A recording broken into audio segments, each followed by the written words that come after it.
everyone. Welcome to Amy Beetle's open house. I hope you guys are having a good time so far. Sorry for the terrible jokes. Get used to it. I'm so sorry. My name is Jorge Cortez, and I'm a junior here at Amy Biehl High School. I'm also the MC y también soy bilingüe. So, cualquier persona que necesite ayuda en español, hable conmigo y yo los ¿cómo se dice? Yo los voy a dirigir a una persona que los pueda ayudar. So, espero que todos están teniendo, miren allá, los que hablan en español. Muchas gracias. Welcome to Open House. Bienvenidos a el Open House de Amy Beetle. I'll introduce Frank for you guys now. Frank. All right, thank you, Jorge. Welcome, everybody. Let's give it up for the band Clark one more time. All right. It is really great to see you all. Thank you for coming out on this beautiful Saturday. My name is Frank McCulloch, and I am the Executive Director of Amy Beetle High School. So welcome. Now, the very first thing I want to do is I would like to bring all teachers and all staff up here on stage, please. Everybody, please come on up. All teachers and staff, come on up. Mark, that needs you.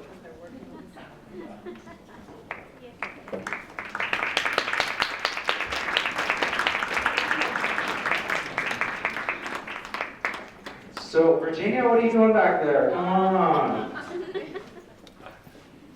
So, folks, these are the people that make it happen on a day-to-day basis, that do the deep, really essential, important work at Amy Beetle High School that leads to the success of so many of our young students and scholars. So let's give it up for all these wonderful hard-working folks.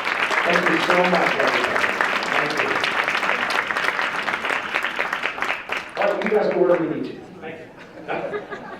So, welcome again. I am just going to give you kind of a big overview of the school in 10 minutes or less.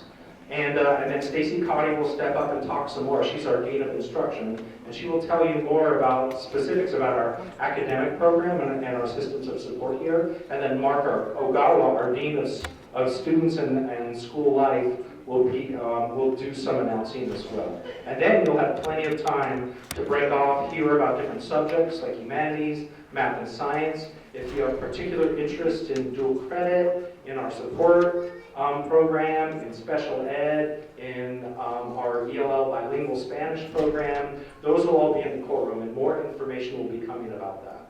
But thank you again for being here. Monica, if you could go to the next slide, please. I'm going to employ some of my teacher practices. I was a teacher for 20 years before being an administrator, so something called proximity is really important in schools. So that's why I'm walking back here to be close to everybody at some point.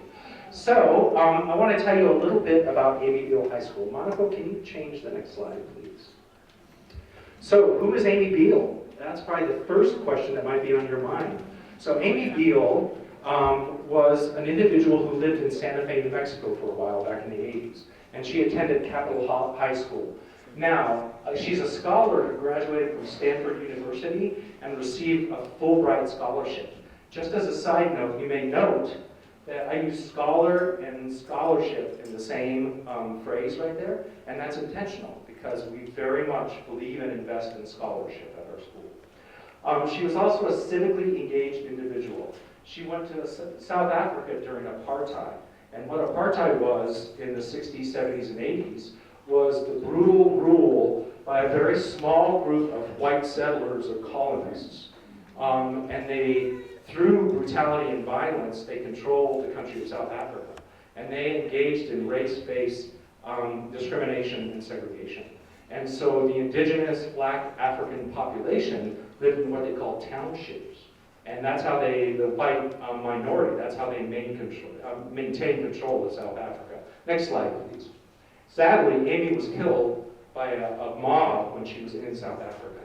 So Linda and Peter Biehl, who lived in Southern California at the time, went to South Africa, not only just to pick up their daughter's remains, but also to learn more about what happened. And what they began to learn was about apartheid and the atrocities committed in South Africa. And what they did was they participated in something called the Truth and Reconciliation Commission. And it's a restorative justice model, meaning that a punitive justice model was not embraced in South Africa. Instead, they sought restoration. And the way they sought restoration was through dialogue. And Linda and Peter Biehl sat down across from, there were 4 young men who were convicted of Amy's murder. They sat down and they actually engaged in dialogue with the 4 murderers. Through the course of this dialogue, through the course of their time spent in South Africa, they learned of all these atrocities. And what Linda and Peter Biehl did, which is really quite astounding and remarkable to me, was they forgave her daughter's killers. And then their forgiveness went beyond that, and they actually began to work in South Africa, trying to bring education and career programs to the indigenous population that suffered such grievances. Through the course of this work, sadly Peter Biehl passed away a few years after that, but Linda's work continues in South Africa to this day. And she actually travels with 2 of her daughter's murderers. And one of her daughter's murderers actually has visited Amy Beetle here and spoken to the students and worked with the students.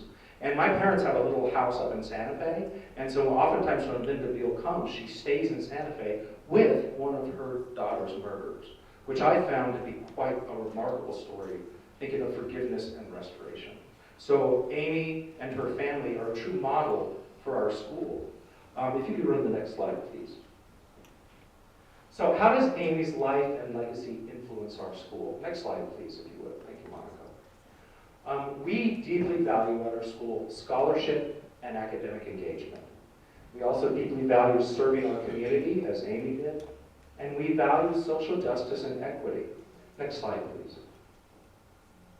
So what this looks like at Amy Biehl High School, you're going to see and hear from Stacy in just a minute. She's actually going to show you a clip of a classroom so you can really see what it looks like, and she's going to give you some more specifics. So these are kind of big arching overviews right now.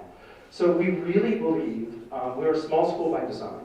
And what I mean by that is we purposefully are about 300 students with 45 to 50 employees.